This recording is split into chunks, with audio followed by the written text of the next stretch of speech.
पांडवों की स्वर्ग यात्रा। कैसे उन लोगों ने स्वर्ग की यात्रा की और क्यों पांडवों को ये कदम उठाना पड़ा। महाभारत युद्ध के 36 साल तक हस्तिनापुर पर पांडवों ने राज किया और पांडवों के राज के दौरान ही श्री कृष्ण और बलराम जी इस धरती को छोड़कर स्वर्ग लोक पधार गए। इसी दौरान ही पांडव और द्रौपदी ने भी इसी शरीर के साथ स्वर्ग जाने का फैसला किया।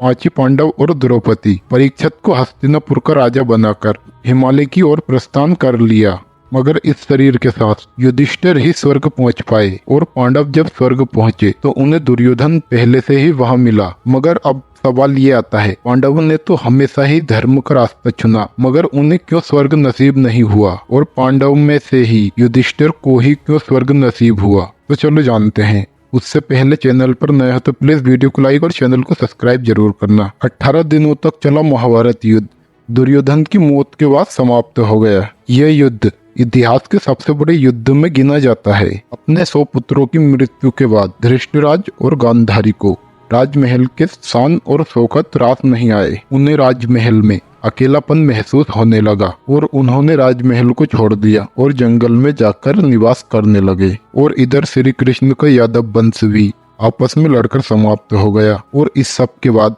श्री कृष्ण भी अपनी लीला समाप्त करके स्वर्ग लोक की ओर प्रस्थान कर गए। पांडव इस समय हस्तिनापुर पर शान से राज कर रहे थे, मगर अब श्री कृष्ण के जाने के बाद पांडव को भी अब ऐसा लगने लगा था कि अब धरती पर उनका काम भी पूरा हो गया है और अब पृथ्वी लोक छोड़ने का समय आ गया है। अब पांडवों ने परीक्षित को नया राजा घोषित किया और महर्षि वेदव्यास की आज्ञा लेकर पांचों पांडव सहित द्रौपदी भी स्वर्ग की यात्रा पर चल पड़े। लेकिन अर्जुन ने अपने लालच के चलते अपने गांडीव को नहीं त्यागा। पांडव कई कठिनाइयों का सामना कर लाल सागर पहुँचे। वहां अग्निदेव प्रकट हुए और अग्निदेव ने अर्जुन से अपना गांडीव वापस मांग लिया, क्योंकि अब गांडीव का काम पूरा हो गया था। अब वे और आगे बढ़े। अब उनके साथ एक कुत्ता भी चलने लगा। जब भीम ने इसका कारण पूछा कि ये कुत्ता क्यों अपने साथ चल रहा है, तो युधिष्ठिर ने कहा, ये अपना वफादार है इसलिए चल रहा है और इसे चलने दो। पांडवों ने पृथ्वी की परिक्रमा की इच्छा जाहिर करी, इसलिए उन्होंने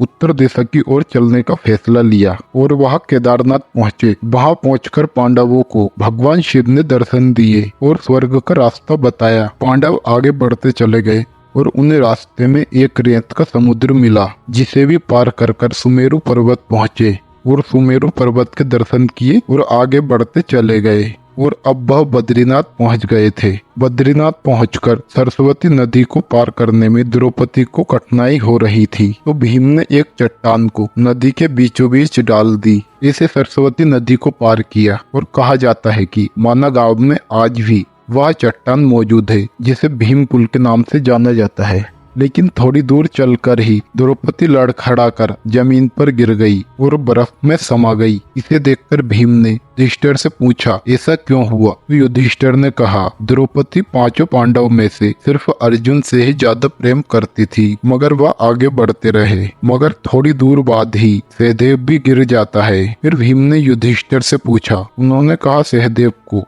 अपने विद्यात्व पर बहुत घमंड था। सहदेव किसी को भी अपने बराबरी का नहीं मानता था, इसीलिए सहदेव की आज ये दशा हुई है। मगर आगे चलकर नकुल भी गिर जाता है। तो भीम ने इसका कारण भी पूछा, तो युधिष्ठिर ने कहा, नकुल को अपनी सुंदरता पर बहुत घमंड था, इसी वजह से वह आज स्वर्ग नहीं पहुंच पाया। और अब अर्जुन भी गिर जाता है। तो फिर से भीम पूछता है, अर्जुन क्यों स्वर्ग नहीं पहुंच पाया। तो युधिष्ठिर ने कहा, अर्जुन को अपनी धनुर्विद्या पर बहुत घमंड था और अर्जुन ने कहा था कि वह अपने सारे दुश्मनों को एक ही दिन में खत्म कर देंगे, मगर वह ऐसा नहीं कर पाए और यही कारण है कि आज अर्जुन की ये दशा हुई है। मगर अब बारी थी भीम की और थोड़ी देर बाद भीम भी गिर जाता है। और अब भीम अपने पाप के बारे में युधिष्ठिर से पूछता है, तो वह कहते हैं, तुमने हमेशा अपनी ताकत का झूठा ढोंग रचा और तुम्हें बहुत घमंड था अपने बल पर, इसीलिए तुम्हें भी स्वर्ग नसीब नहीं हुआ। इसके बाद युधिष्ठिर और वह कुत्ता ही बचे थे। अपना सफर पूरा कर वह दोनों स्वर्ग के दरवाजे पर पहुंचे। और उन्हें स्वर्ग के दरवाजे पर देवराज इंद्र मिले। तब युधिष्ठिर ने देवराज से कहा, मेरे चारों भाई और द्रौपदी सफर के दौरान गिर गए हैं, तुम उन्हें स्वर्ग में ले आओ। मगर इंद्र ने कहा, वह लोग पहले ही स्वर्ग पहुंच गए हैं। और इंद्र ने कहा, तुम्हें इस शरीर के साथ ही स्वर्ग जाने का मौका मिला है। मगर इस यात्रा के दौरान ही युधिष्ठिर की छोटी उंगली बर्फ में गल गई थी, क्योंकि उन्होंने अपने जीवन काल में एक ही बार झूठ बोला था, जो भी सिर्फ इतना था कि अश्वत्थामा मारा गया। मगर इंद्र ने कहा, ये कुत्ता स्वर्ग में नहीं जा सकेगा। तो युधिष्ठिर ने कहा, ये कुत्ता भी मेरे साथ स्वर्ग की यात्रा कर कर आया है और ये कुत्ता मेरे साथ स्वर्ग जरूर जाएगा। मगर काफी समझाने के बाद भी युधिष्ठिर नहीं माने।